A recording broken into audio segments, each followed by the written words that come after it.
ఊరి చివరి పొలంలో ఇల్లు కట్టుకున్నాడు ఒక రైతు. అతడి వద్ద కొన్ని కోళ్లు ఉండేవి. వాటిని ఎలాగైనా తినేద్దామని ఓ నక్క రోజు ఇంటి దగ్గరికి మాటు వేసేది. కానీ చుట్టూ ఉన్న కంచె దాటి బయటికి వచ్చేవి కావు ఆ కోళ్లు. ఓ రోజు యజమాని ఇంటి దగ్గర లేకపోవడం గమనించిన నక్క కంచె దగ్గరికి వెళ్ళింది. మిత్రులారా, మిమ్మల్ని నాతో స్నేహం చేస్తారా? కొత్తగా ఆటలు నేర్పిస్తా అంది. నక్క మాటలు వినిపించుకోలేదు కోళ్లు. మరో రోజు, మీకో విషయం తెలుసా? మీ యజమానితో నిన్ననే మాట్లాడా. ఆయన ఇంటి దగ్గర లేనప్పుడు మిమ్మల్ని భద్రంగా చూసుకోమని నాకు చెప్పాడు అంటూ కొత్త ఎత్తుగడ వేసింది నక్క. పో, నీతో స్నేహం చెయ్యము అని ఒక్కటిగా అన్నాయి కోళ్లు. రోజు ఇలానే కోళ్లను వేధించేది నక్క.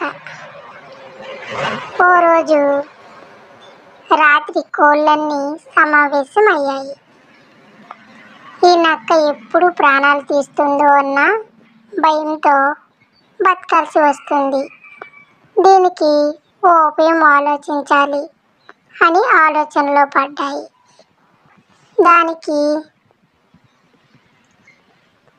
దాని సంగతి నాకు వదిలేయండి అని ఏదో ఆలోచన తట్టినట్టు అంది ఓ పుంజు. ఆ మరునాడు యథావిధిగా నక్క వచ్చింది. మిత్రులారా, ఇన్నాళ్ళ నుంచి మీతో మాట్లాడుతున్నాను. ఇంకా నాపై నమ్మకం కుదరలేదా? దీనంగా అడిగింది నక్క. నక్క బావా, నీతో స్నేహానికి నేను సిద్ధం చెప్పింది పుంజు. అమ్మయ్యా, ఇన్నాళ్ళకి ఓ పుంజు నా బుట్టలో పడింది లోపల సంతోషించింది నక్క. మనం బయటకు వెళ్ళి ఆడుకుందామా అని నక్క అడగగానే కంచె దాటి వచ్చేసింది కోడిపుంజు. నేను చోటుకి తీసుకువెళ్తాను, అక్కడ ఆడుకుందాం, సరేనా పుంజు? నేనొక చోటుకి తీసుకువెళ్తాను, అక్కడ ఆడుకుందాం, సరేనా? పుంజు అనేసరికి వెనక్కే నడవసాగింది నక్క. నేరుగా యజమాని ఉండే చోటుకి పరుగు తీసింది కోడిపుంజు. యజమాని కనిపించగానే కొక్కురొక్కో అంటూ గట్టిగా అరిచింది.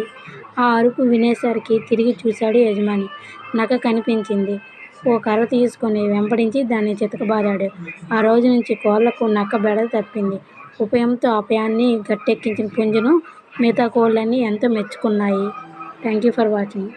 కథ నచ్చినట్లయితే లైక్ చేసి సబ్స్క్రైబ్ చేసుకోండి.